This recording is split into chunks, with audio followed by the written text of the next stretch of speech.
why don't you lead us off with the biggest and the most important question of them all? So we got the draft coming up. So we think we'd start with the draft. You obviously drafted both of us. Yeah. And I don't know if I've ever told you this story, but I was in the Pro Bowl one year, and John Gruden was sitting there. And I think you guys had done a production meeting. And he said, I saw Andy before one of the games. And I said, so you drafted Jason and you drafted Travis. And he said, your response was, I drafted Jason, I drafted Travis. And if there's any other Kelces out there, I'll draft them too.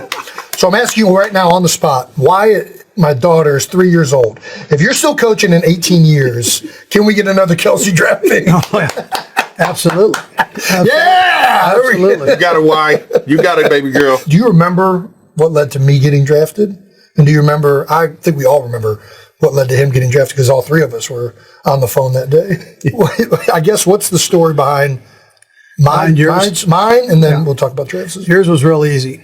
So you were a great player. Okay. A little bit undersized. Yeah. But had tremendous toughness, speed.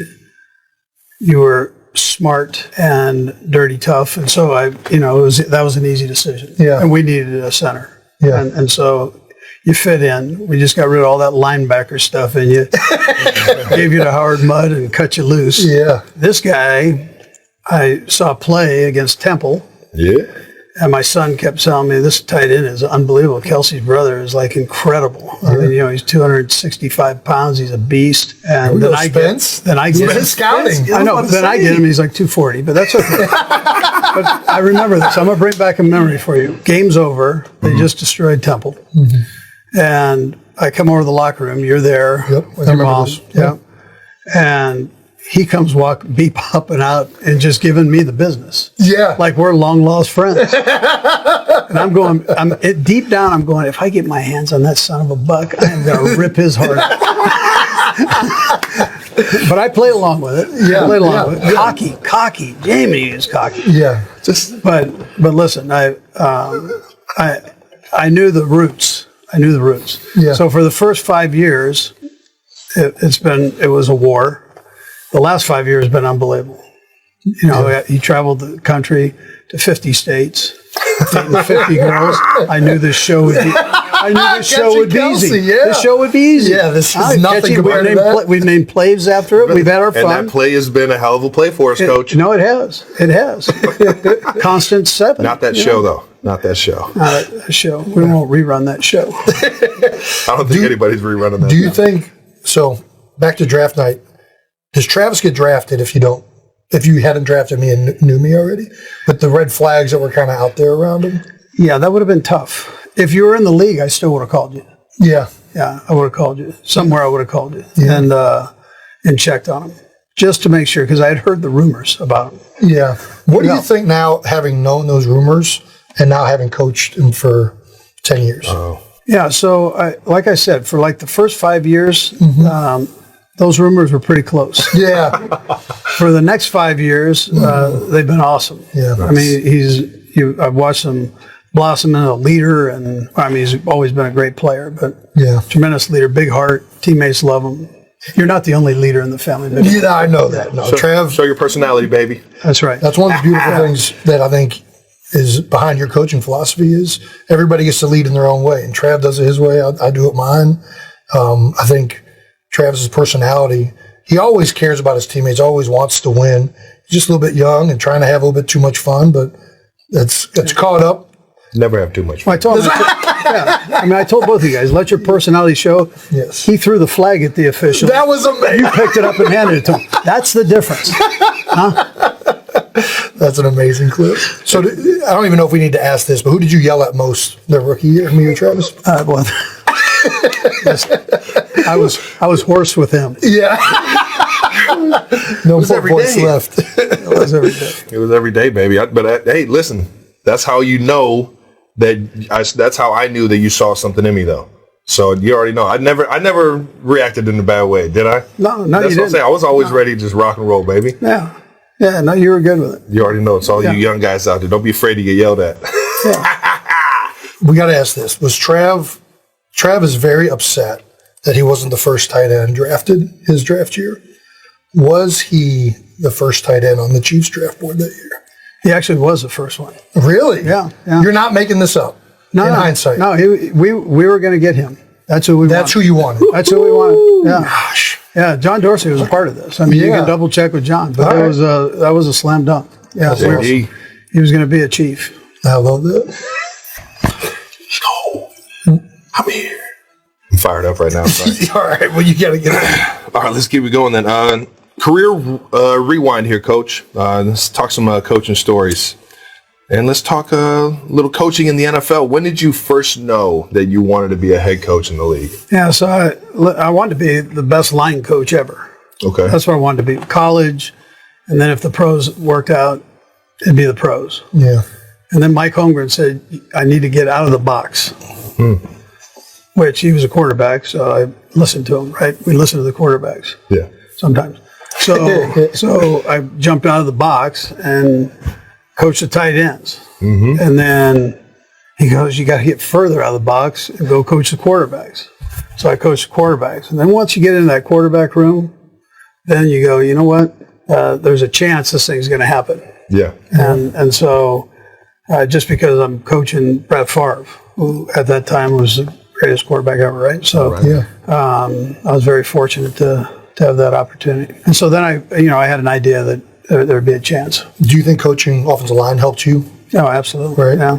Which room do you like more? If you can coach the offensive line, you can coach anything. Why do you say that? Because it's an abnormal position. Yeah. When you come out, eventually you're going to run. Right? You're going to crawl, you're going to walk, you're going to run. Yeah. But you're not going to be in a 3-point stance. Right? That doesn't come normal? No, that's right. Do you like the O-line room more or the quarterback room more? Truthfully, I've liked all three positions. Okay. That I've coached. I coached the center, the guard, and the tackle. No, I've coached the O-line, the O-line, the quarterbacks, and the tight ends. Had a blast in all three. Yeah. And there are different personalities for each position. And the O-line is the most stable of the group. The quarterbacks, along with the center, have to know the most. Right. And so you're open to that world. They have to deal with the media, the organization, how they lead the organization. And then the tight ends are somewhere right in the middle of that. Yeah. And they're normally a bit flamboyant. Second time. That's a great word. It's the second time. No, kill a cow. That's the adjective I'm using for you from now on. Yeah. Chick-fil-A over there. Yeah. Eat more chicken. Yeah. Eat more chicken. You just talked about Holmgren through BYU, Missouri, all the college teams, and even in Green Bay or even in Philly. We like to talk mentors. Yeah. Outside of just him, are there any other mentors that really made an impact? Or? Yeah, absolutely. I was lucky to have great high school coaches, youth coaches, high school coaches. Went to junior college, had great junior college coaches. I mean, we won championships kind of all the way along the line there. And then I go to BYU, and I've got a Hall of Fame college coach in Lavelle Edwards, who I was like the teacher's pet with him. He treated me like gold, man. I love him and his family. And then I go, into the college ranks and all these different places. The head coaches, I was actually with the same head coach at UTEP and Missouri, Bob Stoll. Yeah. And phenomenal head coach, and Larry Quintero at Northern Arizona, who you met, the old guy that was at practice, 98 years old. Gave us a hell of a speech. He did, yeah, unbelievable. So all these guys, I was so lucky to be around, and they were great mentors for me. And you take something from everybody as a coach and as a player. I mean, same thing. Yeah, absolutely. Absolutely. So you take a little bit of something from them, and then you are you. That's what creates you. All right now. Yeah. One thing people do not know or can't really fathom about the life of an NFL coach. Can you give us any nuggets of gold there? Yeah. So you're one out of 32 people in the whole world that have a chance to do it. Yeah. Man. And so you take on a certain attitude. I mean, I love coming to work. And even the bad, you're going to have good days and bad days, but the bad days aren't that bad. Yeah. And I think that's part of it. I think the part dealing with the media, people probably don't understand that part of it and how that's got to be worked and worked through, and the relationships that you develop there and how you handle that. So I'd probably say that. And then they probably don't know the relationships between the player and the coach. Yeah. And so, that's a little unique too. You wish people had that experience. And we take all these different people into a team, and it's a little bit of a microcosm of life, where you've got every race, religion, they come together and they don't really care what race, religion they are. Talk about a melting pot. Everybody just plays and joins in and kind of pulls. In the tug of war, they're all pulling the rope in the same direction. Yeah. And doing it with the greatest of efforts. So yeah, I think that's unique. Do you have any advice for someone looking to get into coaching? Yeah. I'm kind of asking this honestly for my own sake. I've thought about coaching.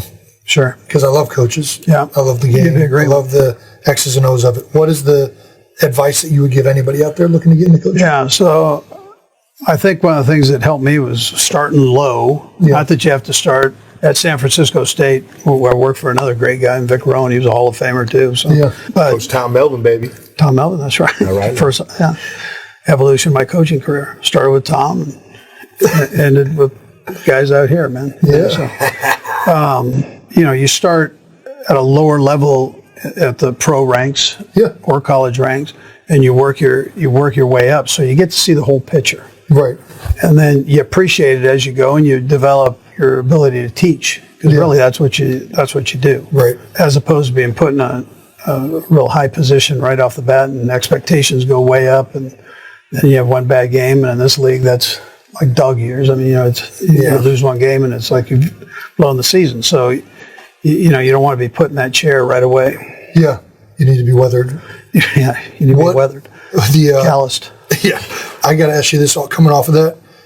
Is that one of the things you enjoy of where you're, obviously you coach players, but you've had so many coaches go on to get head coaching jobs, offensive coordinator jobs. I mean, your coaching tree has got to be, it's only you and Bill, I think, that are up there with the amount of assistants you've had go on. Yeah. Is that part of what you view your job is to develop all these guys and guide them? Yeah. So, you're not going to be a good head coach without good players and good coaches. Yeah. And if you have good players and you can teach as a coach, then normally you're going to win games. Yeah. So I've been lucky to have good coaches. Yeah. And a lot of them have been ex-players. And WP. That's right. Oh, man. They've had a chance to move on, and I'm their biggest fan unless we're playing them, right? Right. And then we got to roll. Yeah. Well, yeah. But you're looking to hire. You want good people. You want good players that are good people. That's what you want. Yeah. And it's a people business, no matter how you look at it. Yeah. The Chiefs have been a staple in championship games for the last 5 years. Is it 5 or 6 years now? Yeah. 6. Yeah, I don't even know. Whatever. But you haven't won all of them. Do you cherish the wins more or bemoan the losses more? Yeah. So I think losses they stick with you longer than the wins. The wins, you go, okay, this is a beautiful thing. Let's move on. We got to get on to the next one. I think the trick to it is if you can learn from each. Yeah. And you kind of keep that balance of that. Yeah. Or on the losses, you don't get yourself too low. Let's learn from it. Make ourselves better. We lost in a championship game, and I listened. I listened to these guys talk. Yeah. And all of them said, I could do better. Yeah. I mean, now you got a chance. Right. Coming back that next year, you got a chance. Yeah. If everybody's taking part of it, including the head coach, if you're all taking part of the responsibility there, then you have a chance to go. So those are good lessons to learn when you lose. When you win, you can't get too high, because if you're off a tick in the National Football League, you're going to get your tail kicked. Right. And there's just too much parity. Yeah. Too many great players. They're best in the world. Yeah. The world's a pretty big place. It is a big place. Yeah. So, you gotta stay right at the top of it. Yeah, the losing definitely hits a little home for me right now. But I like to tell everybody after the game, Do you have a handkerchief? Yeah, I was very happy. I was very upset. Obviously, we lost, but I was happy for you guys because He's been kicking my tail all my life, Coach. Personal You connection. expect me not to cry? You're right, though. I think, and then all you do is you think about the plays that could have happened different, or the different calls you could have made, or if this just happens, if I just do that. And I think you're right. I think but it has to be focused on yourself. You got to, what could I have done better? And I think that's right. Largely where we're at right now. And jointly, it'll happen. Yeah. You guys have a real good team. So, I mean, you've got good leadership, whether it's Howie or Nick. I mean, these are, Three guys you drafted. Yeah. Well, that's right. Yeah. I appreciate that. Yeah. I appreciate that. Yeah. I'm very similar until you persevere and then win, and then I didn't even remember losing the Super Bowl that we were in. That happened. Yeah. You don't remember that? No, I block it out. Yeah, either that or I choose not to. Well, you told me something in the offseason that I still tell everybody was that when you lose one, it makes you want to win one that much more. That's right. And I thought you were full of crap until this past year just happened, and I can honestly understand where you're coming from now. Man on fire, baby. Yeah. Let's get back to your Philly era a little bit. You coached in Philly from 99 to 2012? 14 years. 14, yeah. God. That was your first head coaching job. What were your thoughts going into that? Was Philly the only option? Were you interviewing with multiple other teams? Yeah. There's a rumor that you had a 5-inch notebook that was like your keys to running an organization. Yeah. So there were 3 teams that were interested. Okay. And Philly happened to be the first interview. All right. And listen, it was probably the one that was, if I honestly said it, it was probably the one that I'd have a chance at more than the other 2. But Sure. I was the last of the interviews with Philly, and there were 4 or 5 guys that interviewed there beforehand. Yeah. And they were good coaches. And so I was not a coordinator. And I'm going, I need every piece of artillery I can get to go in there and try to get this thing. And Yeah. I had studied Mike Holmgren for all those years, 7 years in Green Bay, and tried to write notes down and keep it organized. Mm-hmm. So if something were to happen, I was lucky enough to get an interview, I could go in and I'd have the answers to the test. Yeah, sure. From a great coach, Yeah. who should be in the Hall of Fame. So that's where the binder came from. Yeah. And it was a long interview, and it worked out okay. But I knew what I was getting into. It was a tough place. Yeah. You just talked about media, understand how to control that. Is that the toughest media market you think in the NFL? Yeah, it's one of them. I mean, I had a chance to talk to Bill Parcells. We played the Jets my first year, and the preseason, he goes, hey, like, you're in the toughest place ever. Right there. And he's in New York at the time. I'm going, all right. This is the toughest place. So I knew that part wasn't going to be easy, but I was honest with them, and I mean, we always talk about you don't have to say everything, tell the whole story, but you better, whatever you say whatever comes out of your mouth, better be the truth. Yeah. You better be able to stand on That's that. right. Yeah. And so, that was part of it. We know that the Philly market is tough in terms of the media, but I'll tell you what, man, being a fan of Jason and being a fan of the Eagles organization, treating me like family in there, what was your biggest takeaway in Philly coaching for the Eagles out there? Yeah, so I mean, Jeff Lurie, I'm close with to this day. Mm-hmm. He treated me great. The people there, you gain a badge of honor if you can make it through there, still standing. So they've been great through some tough times. I mean, there were tough times along the way, and whether it was on the field or off the field, and they were right there with me. But they're going to let you know. I mean, they're going to let you know. One thing I could say about it is they're going to let you know they're like a coach and a player. Yeah. If you stink, they're going to tell you stink. And if you're good, they're going to tell you you're good. Yep. And there's no in between. There's nothing in between. That's right. So it's a tough place, but it's a good place. Yeah. Would you have done anything differently in your time in Philly? No. Sure. No. I mean, there are things you learn along the way. Yes. But I think we were able to go to 5 championship games and a Super Bowl, and I think the organization hadn't been doing great, and we were able to kind of get them moved up the chain there in the NFL, and it worked out okay. So I think there was at least a foundation there that everybody could build on and go win the Super Bowl like you guys did. Yeah, with a former player and coach of yours. Yeah. That was awesome, though. You talked about like the badge of honor. Do you think that Philadelphia media fan base? I feel like there's like a sense of urgency in that city that like you got to come to work every day. You get have you carried that over? Did you have that in Green Bay, or do you think that affects the organization in the country? Green Bay for a different reason because of the history there. Sure. Yeah. I mean, you feel that legacy that takes place there. And then in Philly, they'll give you 2 strikes. That's you're done. And so you've got to bring. Yeah, you do. You bring your A game every day. I mean, if you're off a tick, you're going to hear about it. And So you make sure that you prepare and you're organized and all those things that you need to be. Yeah. Let's move on to some Chiefs talk. All right, there we go. Get out of Philly, man. You know what I'm saying? And let's talk some QBs. Yeah. When did you know that I wasn't a QB? Well, there are a couple different times. If you want to take it back to New York, there was a just listen. If in doubt, run the ball.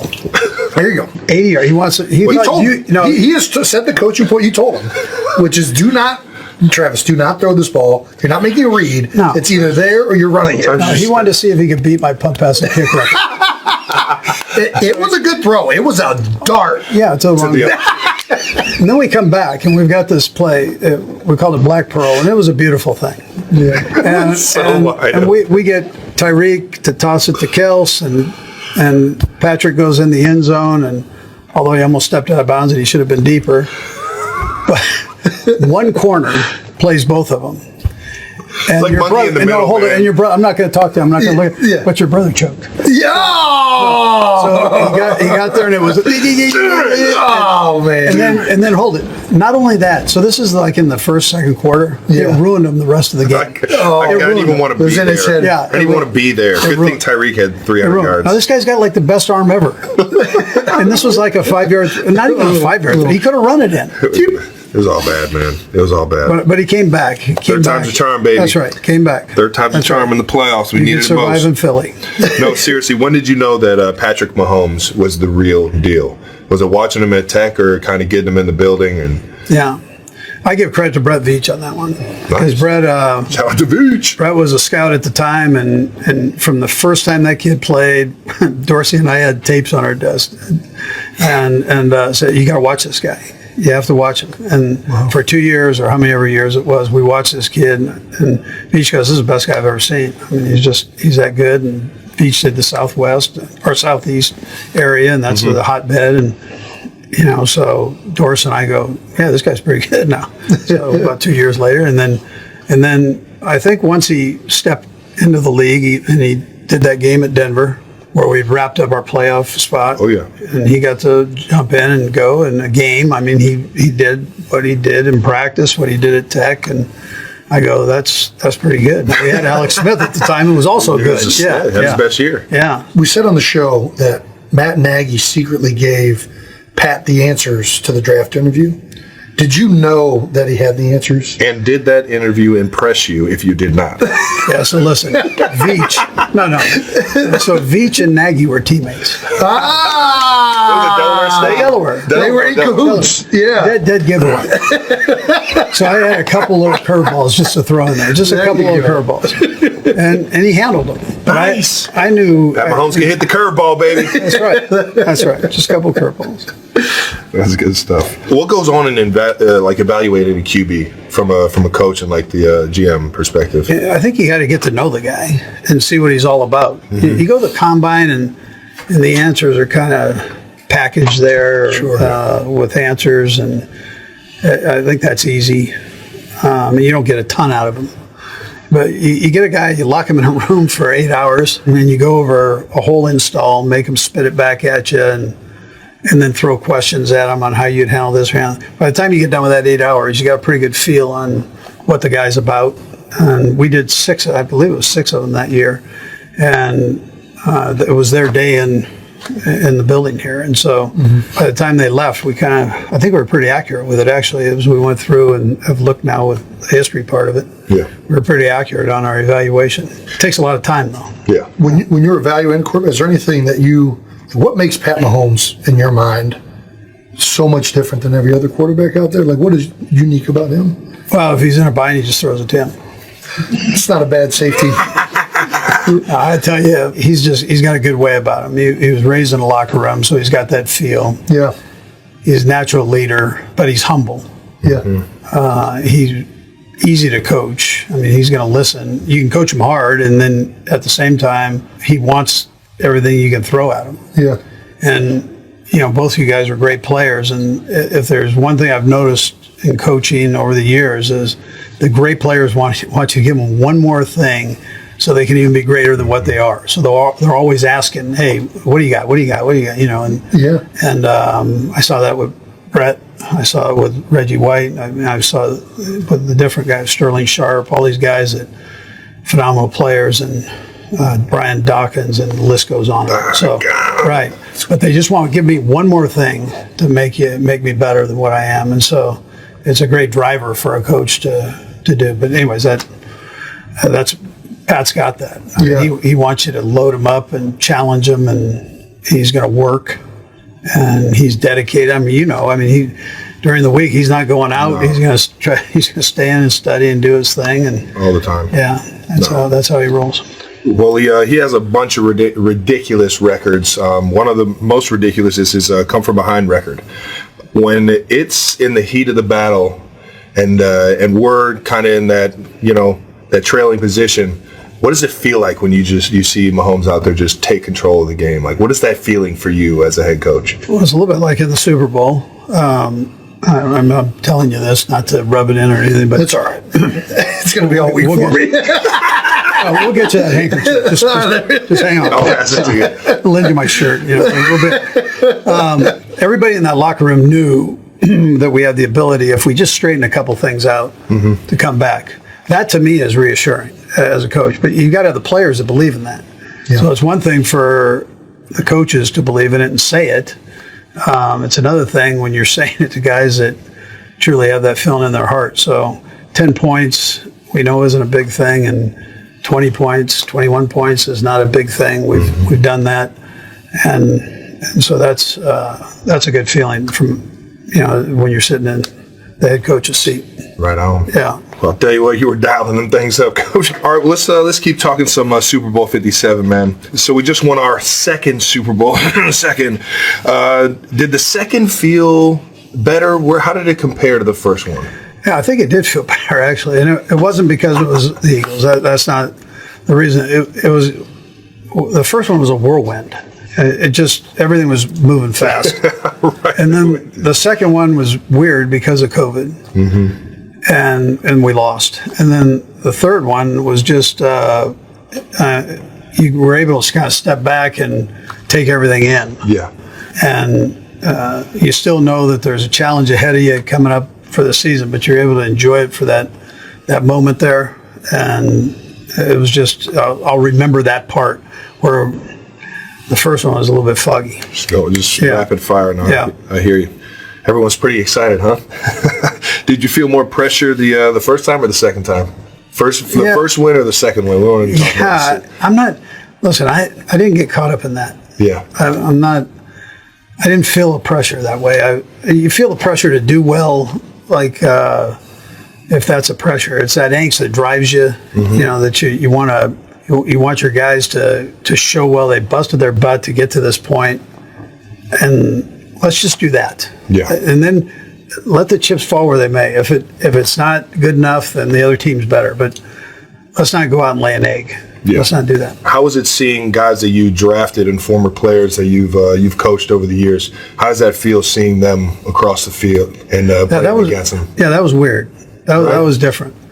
That was a little different. Graham, Fletch. You look across and the people I know people across the field. There was actually one time.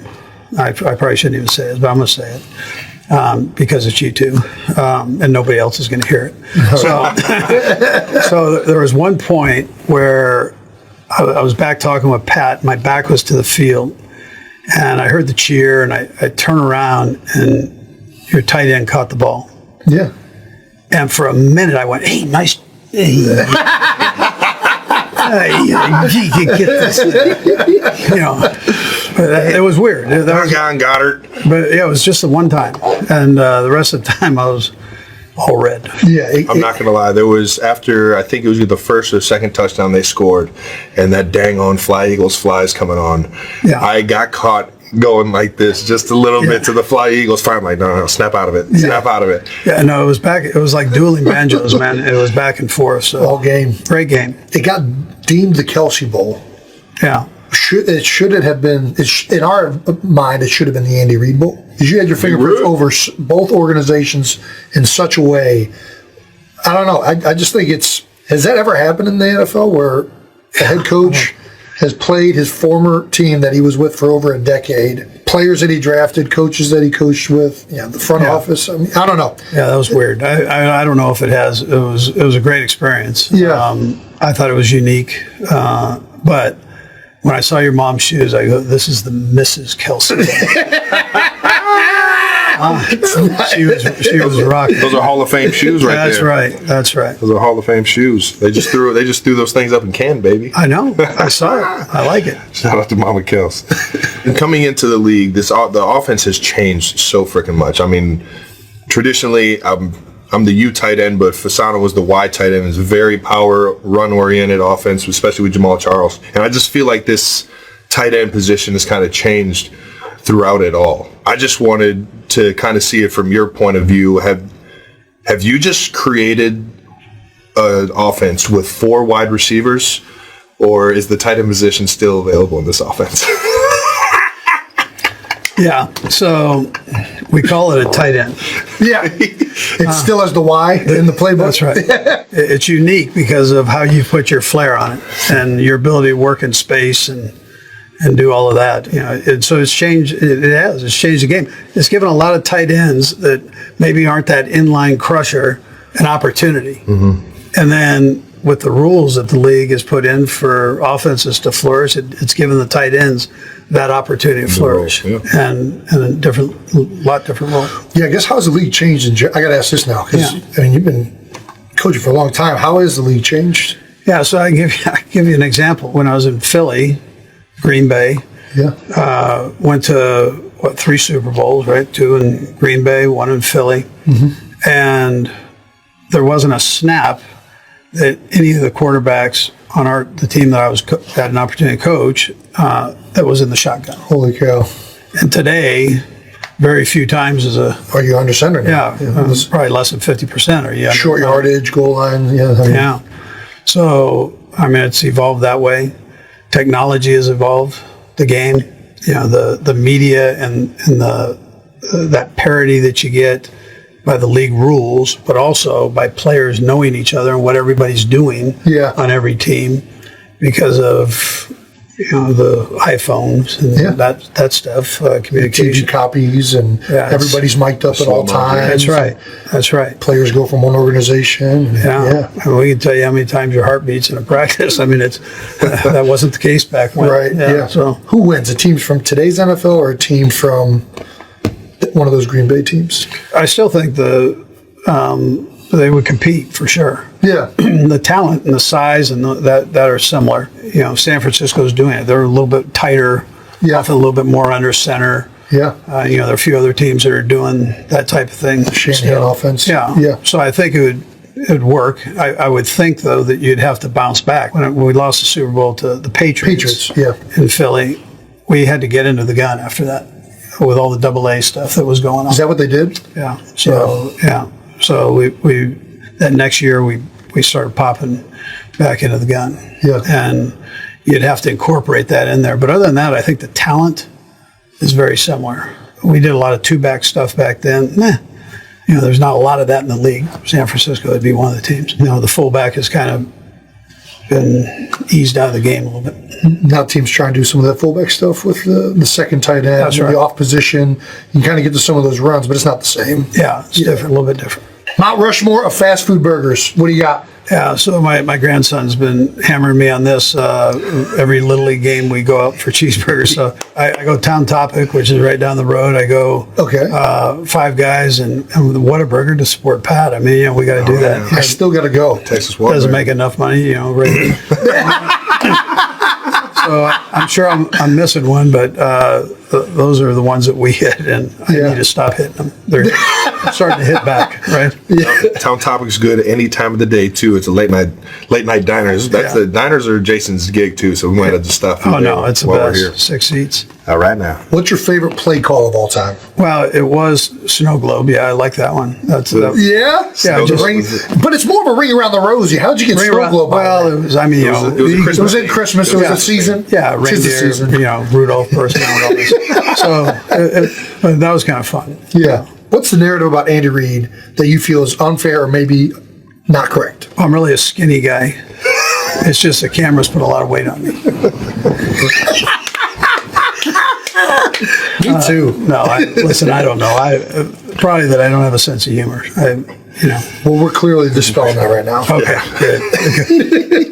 Who was funnier, you in the State Farm commercial or Travis in SNL? Yeah, I'm gonna tell you what, man. He's a rock star. Isn't he good? I don't even know if I'm gonna be able to coach him. I mean, it's gonna be, like they do in college football. I'm gonna yell at him. He's gonna leave. He's gonna go become a movie star. He's just gonna give me that He'll brow. never do that, but I gotta say, both of you, brow. Yeah. When he gets you that brow, baby. yeah. You're done messing around. How tired are you of seeing that punt, pass, and kick competition video come up on the screen every year? Yeah, very tired. You gotta let them know right here though. It was an age range. Oh yeah, so the kid next to you wasn't the 8-year-old. I was 13. There was a line, 2 lines. So it went 8, 9, 10, 11, 13, and then you rotate, right? So that kid was not the same age as me. Yeah, let's get that straight. And you did win it, right? I didn't win that one. What? I won the one before it. 4th and goal, ball on the 1. What's your call? Game on the line. This is how it is. You just You'll never know until it happens. That's baby. right. That's right. Coach, I can't thank you for coming on the show with us enough. I appreciate you. It's been an honor having the man that drafted both my brother and I on here, who's had such an important role in both of our careers and impact. Thank you so much for coming on, Coach. You guys just keep being you, man. That's right. I always got to give you your flowers, big guy. The best leader, the best teacher, and doggone the best player caller that I've ever freaking been around, baby. I love working with you. And the best guy to wear a Hawaiian shirt. Heck yeah. I mean, come on now. And those of you that think he's just the best offensive mind, best head coach, he's got the only tight end coach in the entire history of the league to have 2 All-Pro tight ends in one season. He's the best tight end coach ever to play the game too, baby. But no, it's honestly, look, I really think I'd still be playing if the shoulder and the wrist wouldn't have started to let me down. Sure. I started to lose quite a bit of pop, and it's one of those things where you know where to go with the ball, but can I get it from point A to point B in the amount of time that it needs to get there in order to be effective? And unfortunately, fuck yeah, that left. Man, oh man. Dude, you played with some fucking legends in the tight end room. Obviously, Tonio, Jimmy Graham, the years that I was turning into a tight end in college were you and Jimmy just going absolutely nuts, man. And that really changed those years with like Gage, Jimmy being those basketball guys and like really being able to be that mismatch. And then you obviously Gronk you throw into the fold. Do you feel that Jimmy, I don't know, I don't want to say this the wrong way. I feel like he's never gotten the true respect that he deserves at the tight end position. Like, I want to give Jimmy some love because what he's done to change the game, I don't think is talked about enough. Okay. I agree. And 1,000%. Jimmy was so rare. I mean, he was a guy who played 4 years of basketball in Miami, right? Had a 5th year of eligibility, and it was just like, I played a little high school football. I'll go out here and see if I can, run some red zone fades, which I think he caught 11 balls, 7 tutties his 5th year, senior year. What's that? And at that point, look, I credit Sean, I credit our scouting department. Like, those guys had a knack for seeing like some raw talent. But even seeing through that to like this guy, once we polish him up and like get him in this system, and he's going to be exceptional. So we brought Jimmy in as a 3rd round pick in 2011. We had Shockey. Oh, Shockey now. Yeah. That was Travis' favorite. Dude, you already know, man. You want to talk about attitude, man. Yeah. And we were doing some interesting things with Shock that honestly, like we did with Gates in San Diego. But it was kind of like this, at any time, just displace him, split him out to the single receiver side. We had this whole system of signals. We try to do it in man situations, so we got some favorable matchup, and then we just go to town over here, right? Yeah, I can relate. That became Jimmy's thing. But man, Jimmy was just a gazelle. He was just he was a deer at first. It was like, man, he could run, but he had sinking his hips and coming out. Well, no, he had an edge. He had something to prove, like chip on his shoulder, big time. But it was a great first year opportunity for him because Shockey was the guy, and then Jimmy was kind of like the bring him in certain situations and just bring him along. Oh yeah. And by the time 2011 came around, it was like he was ready. And then that was his breakout Those were year. both- yeah, We're literally him and him and Gronk. Bro, Like, you already know. That was, Going into that last season, that last game, we were playing Carolina. I can't remember who New England was playing, but they were fighting for, I think it was most yards by a tight end. and touchdowns. And touchdowns, I think right. They both ended up with over 15 that year. It's Yeah, crazy. but literally, like from drive to drive, it was. I'd come over the sideline and be like, "Where's Gronk?" Like, oh, he's When 10 you yards were paying ahead. that Okay, well, close. let's run this Dude, that's hot awesome. corner to Jimmy, That's right? awesome. That's a You good won teammate that. right there, Boom, baby. boom, boom. Unfortunately, our game ended first, so Gronk got the record. But literally, it was one of those like, I wonder if they were doing the same thing. oh, totally. Yeah. You know they're keeping track of it, exactly. right? For sure. That's the best, man. Honestly, the most unfortunate thing, and literally when I say like Jimmy and I cried on the phone together when we traded him, Man, cried on the phone together. He was with us for 5 years. And could you imagine what 5 more years would have been like? Right. You know, at a point where we were just so, like the chemistry was so strong, right? you guys created a whole new play. Like there was like the goal line fade, and then there was the Jimmy Graham just fucking throw it to him. This dude would literally just go and post up like in the paint. Yeah. And it was like it was a fade, but it wasn't a fade. It was more just like a jump ball. We had 5 different back shoulders. That's Right? crazy. Right. It's crazy. It was the DB's here back shoulder, or I'm just going to stand in front of him and you throw it up. There's the bottom line is if you're 6'7", 270, there is Dude was nobody. a A dude could be standing right next to you. There's still a place I can throw the ball to you. Man, my So this 270 brings it up, looks especially- way different than that 270. This does bring up something to me that I do want to. I have never understood why. Like, why doesn't every team just have one guy that's a monster that is a guaranteed touchdown? Like, think about like the tush push, right? It's a guaranteed first down every time you're first down. There are so many goal line stands throughout a year that happen inside the 5. If you could every time know you got a 6'10", like just get an NBA guy that wasn't quite good enough in the NBA and just throw him a jump ball. I don't know. Is it harder than that? Am I making this? Yes, it's Okay. way harder than what you're making it. Are you kidding me? Okay. Well, I don't. That's why I'm asking. I'm asking 2 guys that would know. I don't think it looks that hard. And maybe have him rush on kick block too, so he can be, he's got Exactly. a little special teams value. There you go. That's all you need. You just got- Just bring Shaq out of retirement and throw him the ball. He's still going to catch it, right? But to your mean- point, I think. I had to show him some love, dog. Yeah, appreciate that. So Hall of Fame, but it wasn't always roses, right? It wasn't always the easiest thing. Mentioned earlier, walk on at Purdue. Early in your career, like a lot of turmoil coming from the Chargers to the Saints. What was that like? Like a lot of people, you had the injury and what's going on with the shoulder, all this stuff. What was that like for you at that moment? The injury was devastating in San Diego because I really thought there was a moment where I thought I wouldn't play football again.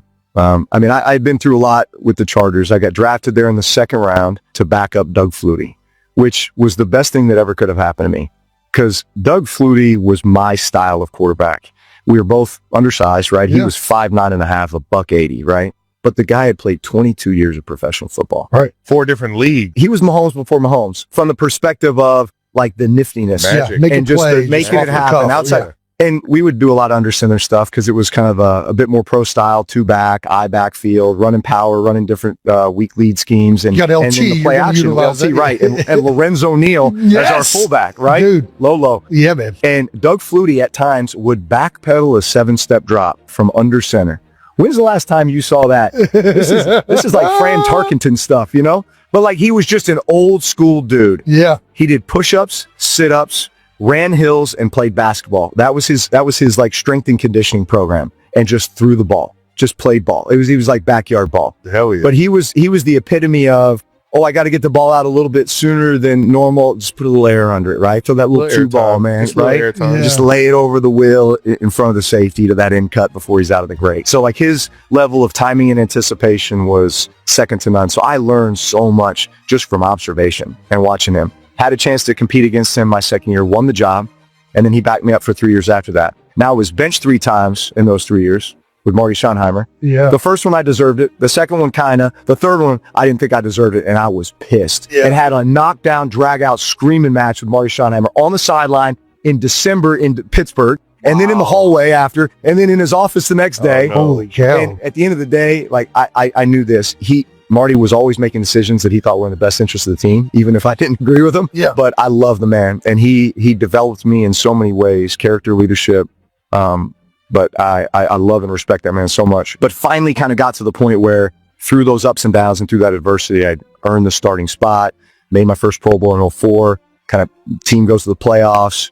Even though they drafted Phillip Rivers, Flutie was still there. Like, I was the guy, and I'd kind of established myself. And then last game of the season in 05, going into an offseason where I didn't have a contract, but I was hoping to get like that long-term commitment. Yep. And I go down with a dislocated throwing shoulder, right? Literally arm stuck like this, walking off the field. Damn. I get to the sideline, they pop that thing back in, and I'm just going, man, I'm probably never going to put a Charger uniform on again. And it's like, I mean, I play football again. Some doctors told me I had a 25% chance of coming back and playing again. Man. So like, just absolutely devastating. And yet, I mean, tested me in so many ways, but also I think strengthened just my faith in the unseen and unknown that, God's got a plan for me. And That's awesome, man. it may not be in San Diego, and that's okay. I just have to trust it. And that's how New Orleans opportunity came along. No Smooth doubt. sailing from there.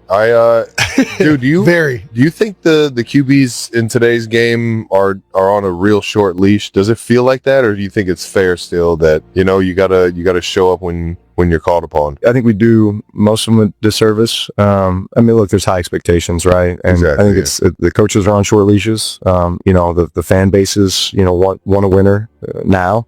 Yeah.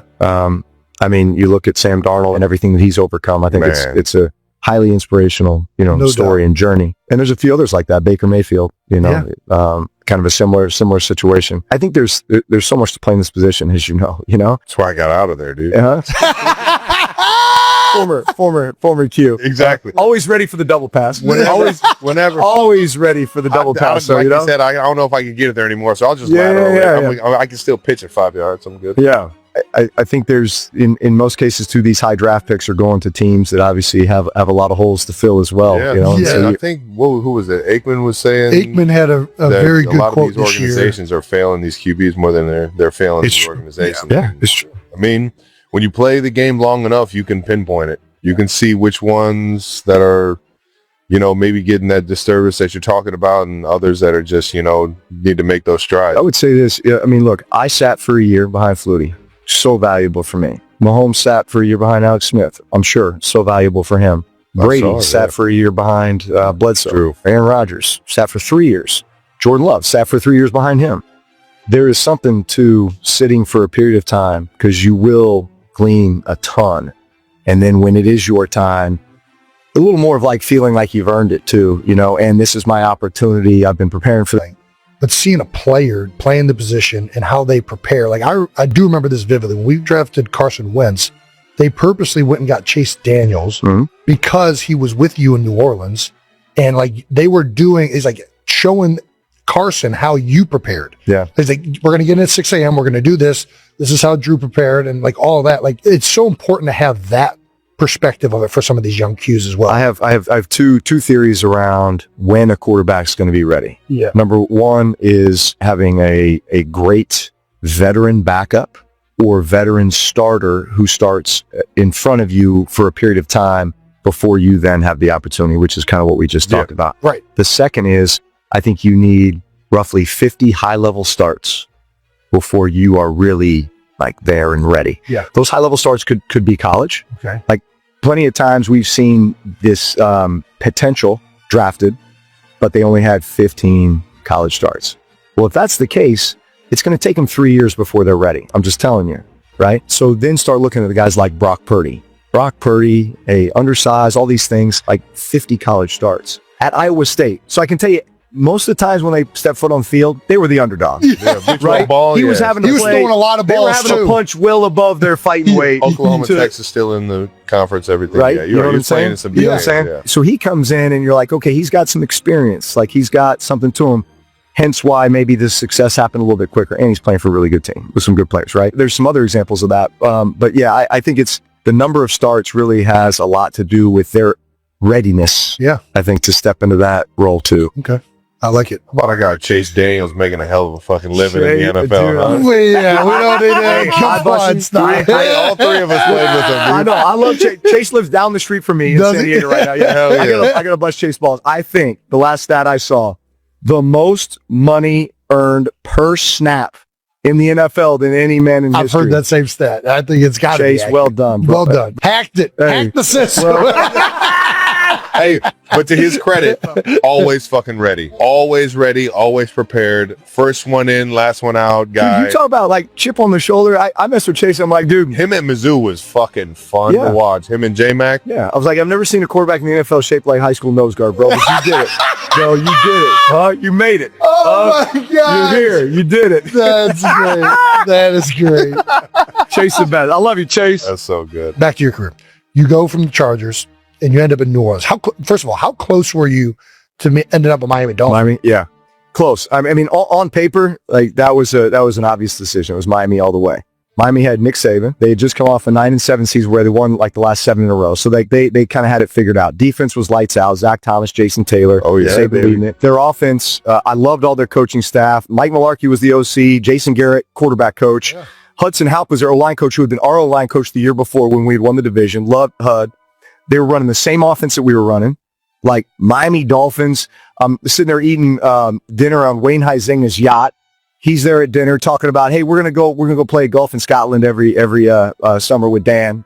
I got a helicopter over there. We're just gonna hop around. No state income tax. I'm like, dude, this is all paper. Miami, here I come. Yeah. Right? And then on the flip side, you got New Orleans, right? 6 months post Katrina, some unknown head coach named Sean Payton, right? Yeah. Who's this guy, right? And ironically, 5 years previous, when I was being like in the draft, Tom Condon, my agent, I had probably 15 teams that I thought might draft me. And he's like, we're going through that list leading up to draft day. And he's like, man, you got all these great possibilities. He's like, man, honestly, the only one I would really not want you to go to is the New Orleans Saints. Like kind of dysfunctional party town, this and that. Like, so I had that ringing in my head as well, right? So again, on paper, it's like, this is so obvious and I'm not leaving anything to chance. I'm going to go and I'm going to give each one like it's fair opportunity. And like the Miami trip was amazing with the exception of they put me through the ringer, like 6 hours of this medical testing. Cause I was only 8 weeks post-op on an 8-month rehab. So I was nowhere close. I mean, my arm, I'm still kind of in a sling, and I can't do anything. And they do the saline solution, the contrast MRI. So I'm like in an MRI for 2 hours, just aching, right? I get out of that. They stick these big needles in my shoulder to test nerve endings. They're wanting to test everything. So I got this feeling of like doubt. Like they don't really, and then their doctors were the ones who told Saban, we think he's got a 25% chance of ever coming back and playing again. Jeez. Holy cow. And I go to New Orleans and it's like, you are our guy. Like Sean Payton, Mickey Loomis, you're our guy. We're building this offense around you. They did everything they could to kind of roll out the red carpet despite all the circumstances. I mean, New Orleans was still destroyed. Yeah. Right? And the epic story is Sean Payton, after this great visit there, gets lost in the Lakeview neighborhood. And we're driving through there and houses are off of foundations, Chevy truck upside down in the living room. All of a sudden car stops. There's a tugboat in the middle of the road. And I'm looking at my wife like, are you seeing what I'm seeing? But it was also one of those moments like, man, this is so much bigger than just football. Right. Like we get to be a part of one of them, the resurrection of one of America's greatest cities. Like this is God's calling in our life. And so that was the determining factor. There's so much beauty down there that got restored through you guys bringing that happiness to them, man. Fucking kudos, brother. That's amazing. That's a crazy story, though. You went from literally being like, that's what free agency is like? You get to go on yachts and get told you get to golf all over the world with everyone to like sit in an MRI tube for 2 hours. That's crazy, man. You end up with Sean Payton. Yeah. What are your first impressions of Sean? And what was it like to be coached by him? Yeah, I would say this. There were moments, and look, this stayed true for 15 years, where I thought Bill Parcells was standing in front of us. Really? Well, he was I would say, look, his biggest influence is John Gruden, Bill Parcells. Like when he would get up and start installing offensive football, we're gonna run through here. It was like John Gruden, right? But then when he would get pissed off and like go try to go toe to toe with somebody or challenge somebody or get confrontational, dude, it was Parcells, man. Yeah. It was all Parcells. Yeah. Like in fact, there were those moments where I could tell he would get up in the team meeting. I could just watch him walk in. I'd be like, shit, he's going to be one of these. I could feel it, and we were going to get it, but it was good. I mean, it was wisdom. You see him and Bo Nix's relationship and see a little bit of the beginning there's some stages. fire. Yeah. There's some fire. Hell yeah. Bo throws it back at him too. Dude, absolutely. And I think Sean appreciates that. That's what I was gonna say the same thing. We had Howard Mudd early in my career in Philly. Oh, yeah. And I felt like he used to sometimes just yell at you to see what your response would be. And I think that sometimes it's like more even mental, like they want that like fire out of a guy. And like, if you're willing to answer that, you're willing to stick up for yourself. Like, no, coach, I think that this is what you told me. And you know what I mean? That goes a little bit with those guys. What I appreciated so much about Sean was, he had an ability to order the chaos, like to block out all the noise and just give you a very key and a very defined like keys to victory. Yeah. And narrow it down to the point where, hey, man, this is our vision. Like, this is the path to get there. And now let's go execute. He instilled confidence in guys. He had a way to motivate guys through kind of humor. Those coaches just have a knack. Like, I'll give you an example. It was like, we had a safety one time who was getting all kinds of interceptions.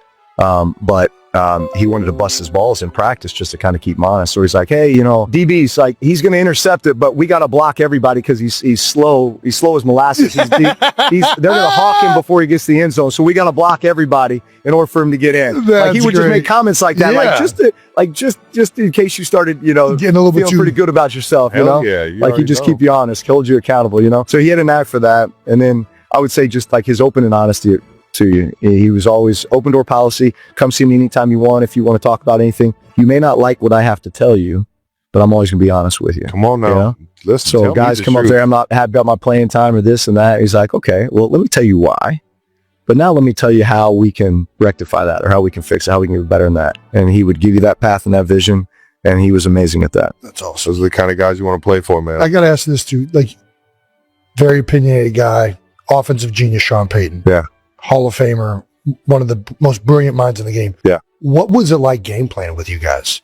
Like, there's like, are you getting plays? Like, how does that go? Was it full trust, or were you throwing in your input on the Mondays and Tuesdays, getting up to the Wednesdays? I'd say, I mean, it was very collaborative. Nice, man. It's funny. I went back and looked at a 2006 call sheet, which was our first year. And this in 2020, I was like, hey, pull up an 06 call sheet. And bro, it was like third grade compared to where we had evolved to in 2020. And a lot of that, though, was because we had been together so long that it's not like you really eliminate. You just kind of like add little layers to little wrinkles to everything. It's just little wrinkles. His ability just to walk in and be like, hey, you remember in 2010, we're playing the Eagles and we're down there in the red zone. And it's like, oh yeah, coach, like, it's amazing the recall you have. Seriously. Like, I can't remember what I had for breakfast yesterday, but I can recall a game 15 years ago, right, in the red zone. I can recall more of the times that it didn't happen, though. Yeah, so if somebody says, oh, it happened, because those are the ones I sit there and I think about for the next 3 days on how to defeat it if I get it again. Yeah. So those are the ones that just get like implemented in my brain. Dude, it's trauma. I've thought about this a lot. It's literally like you have these traumatic experiences on game day because it's either something that was like a disappointment that then just lingered and you just like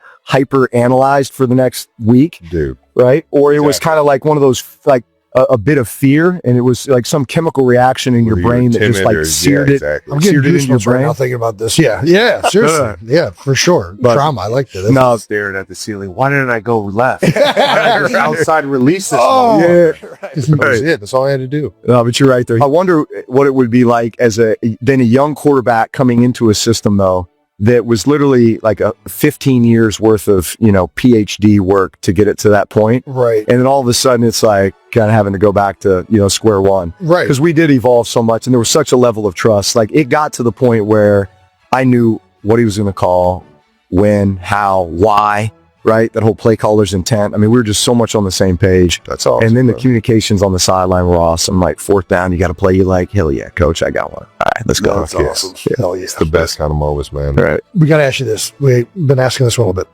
Fill in the blank. People forget that blank was a problem. Kind of like somebody that, like, we already kind of did a little bit with Jimmy, but he's not really that forgotten, I guess. Yeah. Listen. I'm going to get a plug for my guy, Jari Evans. Jari Evans. You got to teach us a little something. Who's guard? Or right You don't guard. know who Jari? Yeah. Yell at me, Top dude. 15, I always thought it was Jari Evans, so I'm sorry, Jari, but yes. Future Hall of Famer. Yes. He was in the top 15 this year. He was top 15 last year. Yes. Like he Philadelphia native. Philly native, Yeah. exactly. 5-time All-Pro. Like, I think for a long period of time, best guard in football. Well, it was him and Carl Nix, both of those guys. Absolutely. were Having those two dudes. unbelievable. You want to hear a good Carl Nix story? Please. Please. All right. So we draft Carl Nix out of Nebraska, like 5th round, which was just a steal, just like, because he was one of the most giant human beings you've ever seen, right? Like 6'4", 360 or something.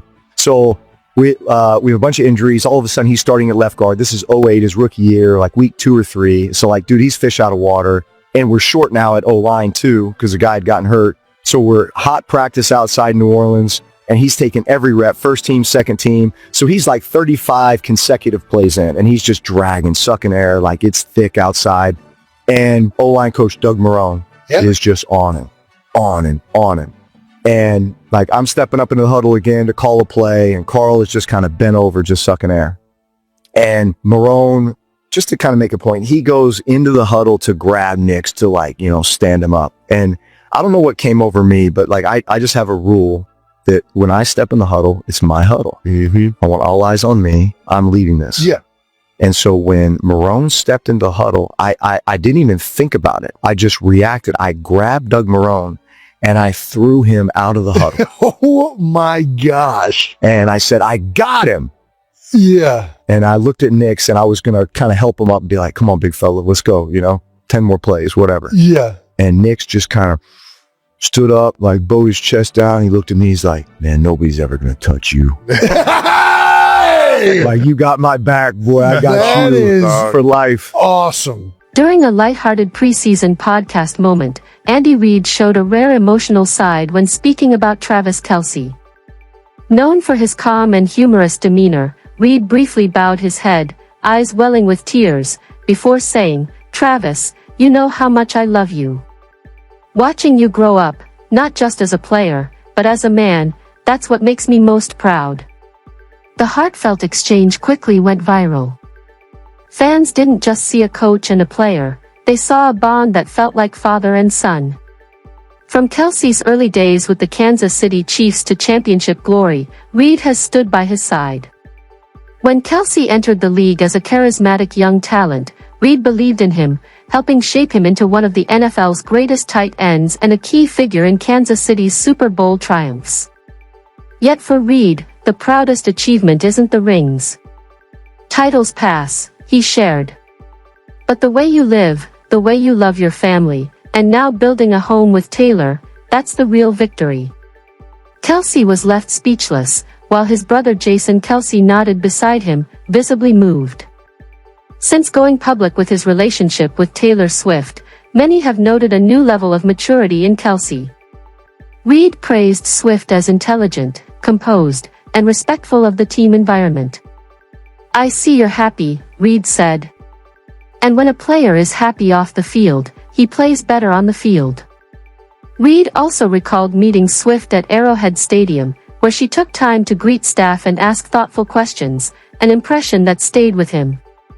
While Kelce and Swift have not officially announced a wedding date, podcast comments fueled speculation that a ceremony could take place after the season, once touring and football schedules settle.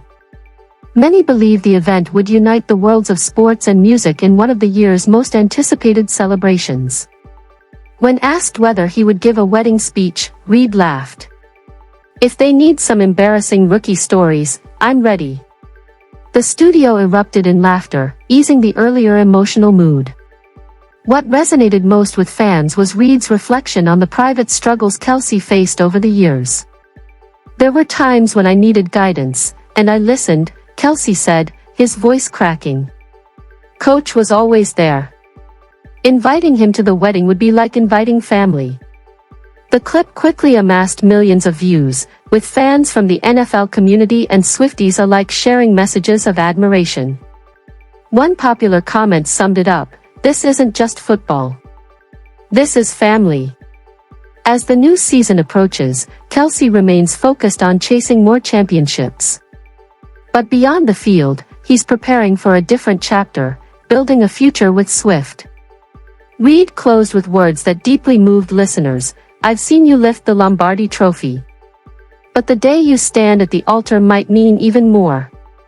In a world defined by competition and pressure, The moment served as a reminder that behind every victory are relationships built on loyalty, gratitude, and love, and that when Kelce's big day arrives, there will likely be a proud coach with a familiar mustache smiling from the front row.